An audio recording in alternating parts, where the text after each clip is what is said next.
అతి తక్కువ ఖర్చుతో విదేశాలలో MBBS Vidya. Care of Vishal overseas.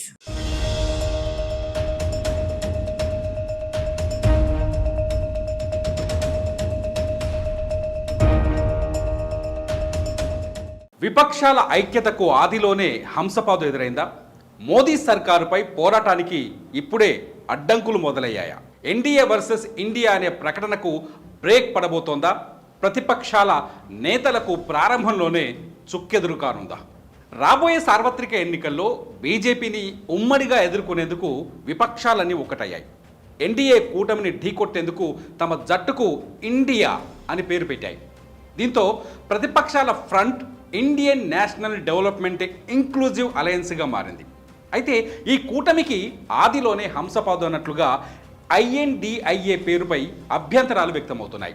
ఇప్పటికే బీహార్ సీఎం నితీష్ కుమార్ ఆ పేరుపై అభ్యంతరం చెప్పినట్లు తెలుస్తోంది. అయితే మిగతా అందరూ ఆ పేరుపై ఆసక్తి చూపించడంతో ఆయన కూడా సరే అన్నారు. ఇప్పుడు ఆ పేరే కూటమికి అడ్డంకిగా మారే అవకాశం ఉంది.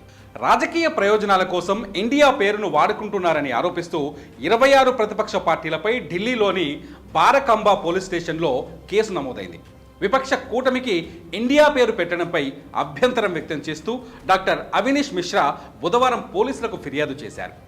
ఎన్నికల్లో లబ్ధి కోసం ఇండియా పేరును వాడుకోవడం అక్రమమన్నారు. ఇది ప్రజల మనోభావాలను దెబ్బతీయడమేనని తెలిపారు. దేశం పేరును 26 ప్రతిపక్ష పార్టీలు దుర్వినియోగం చేశాయని ఫిర్యాదులో ఆరోపించారు. అవినీష్ ఫిర్యాదు మేరకు పోలీసులు 26 పార్టీలపై కేసు నమోదు చేశారు. సాధారణ వ్యక్తులతో పాటు రాజకీయ నేతల నుంచి కూడా కూటమి పేరుపై అభ్యంతరాలు వ్యక్తమవుతున్నాయి. కూటమి పేరుపై అభ్యంతరం వ్యక్తం చేస్తూ అవినీష్ మిశ్రా ఫిర్యాదు చేయగా ఓ బీజేపీ నేత కూడా నేరుగా ఎన్నికల సంఘానికి కంప్లైంట్ ఇచ్చారు. మహారాష్ట్రకు చెందిన బీజేపీ నేత అశుతోష్ దూబే విపక్ష కూటమికి ఇండియా పేరు పెట్టడాన్ని వ్యతిరేకిస్తూ ఎన్నికల సంఘానికి ఫిర్యాదు చేశారు.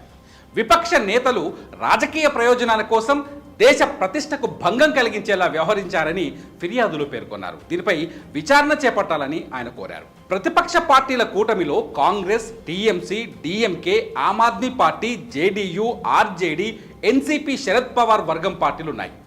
ఉద్ధవ్ వర్గం Shiv Sena, Samajwad Party, RLD, PDP, CPM, CPI, All India Forward Bloc ఇలా మొత్తం 26 పార్టీలు ఇండియా కూటమిలో ఉన్నాయి. ఇప్పుడు కూటమి పేరు చిక్కుల్లో పడగా మరి ప్రతిపక్షాలు ఇండియా పేరును సవరించి మరో ప్రకటన చేస్తాయా లేదా అన్నది కొనసాగిస్తాయా అన్నది ఇప్పుడు ఆసక్తికరంగా మారుతోంది.